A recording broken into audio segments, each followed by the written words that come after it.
4 రోడ్ల కూడలిలో ఉన్నాడు ఎన్టీఆర్. ఎటు వెళ్లాలో అర్థం కాని పరిస్థితి. జనతా గ్యారేజ్ తర్వాత ఎన్టీఆర్ ఎదుర్కొంటున్న సిట్యువేషన్ ఇది. వరుసగా 3 హిట్లొచ్చాయి. జనతా అయితే ఎన్టీఆర్ కెరియర్లోనే ఆల్ టైమ్ రికార్డ్ సృష్టించింది. ఈ విజయాల్ని కాపాడుకోవాలన్న కృత నిశ్చయంతో ఉన్నాడు ఎన్టీఆర్. అందుకే మరింత జాగ్రత్తగా ఆచి తూచి అడుగులు వేయాలి అని అనుకుంటున్నాడు. ఎన్టీఆర్ పిలిస్తే అగ్ర దర్శకులు సైతం సై అంటూ రంగంలోకి దిగిపోతారు.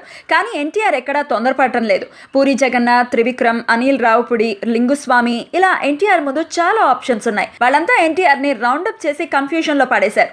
జనతా గ్యారేజ్ తర్వాత ఎలాంటి సినిమా చేయాలి అనే విషయంలో ఎన్టీఆర్ ఓ క్లారిటీకి రాలేకపోతున్నాడు. ఫ్యామిలీ ఎమోషన్, పక్కా action drama, romantic love story ఇలా ఎన్టీఆర్ ముందు చాలా ఆప్షన్స్ ఉన్నాయి. ఎలాంటి సినిమా చేస్తే మరింత పెద్ద విజయం వస్తుందో అనే లెక్కల్లో ఎన్టీఆర్ బిజీగా ఉన్నాడు. ఇప్పటికే వకంతం వంశీ ఎన్టీఆర్ దర్శకుల జాబితాలో నుంచి డ్రాప్ అయిపోయి మరో కూటికి చేరిపోయాడు. పూరి జగన్నాథ్ కూడా డౌటే అన్నది చాలా మంది అభిప్రాయం. ఇజం సినిమా సరిగ్గా రాలేదని ఎన్టీఆర్ కి హింట్ అందిందన్న గుసగుసలు వినిపిస్తున్నాయి. జ్యోతిలక్ష్మి, లోఫర్ సినిమాలు ఆల్రెడీ పూరి కెరియర్ ని డామేజ్ చేసి పాడేశాయి. ఇజం కూడా ఇంకా తుస్సుమంటే ఎన్టీఆర్ అవకాశం ఇవ్వటం కష్టమే. ఇజం రిపోర్ట్ చూసి అప్పుడు పూరి సంగతి ఆలోచిద్దామని డిసైడ్ అయ్యాడని, అందుకే అప్పటి వరకు మౌనంగా ఉండాలని భావిస్తున్నాడని టాక్. దానికి తోడు పూరి ఇప్పటి వరకు ఎన్టీఆర్ కి పూర్తి స్థాయి కథే చెప్పలేదట. ఇజం కాస్త అటు ఇటు అయితే ఎన్టీఆర్ ఖచ్చితంగా లింగుస్వామితోనే జత కడతాడని ఆయన సన్నిహితులు చెప్తున్నారు.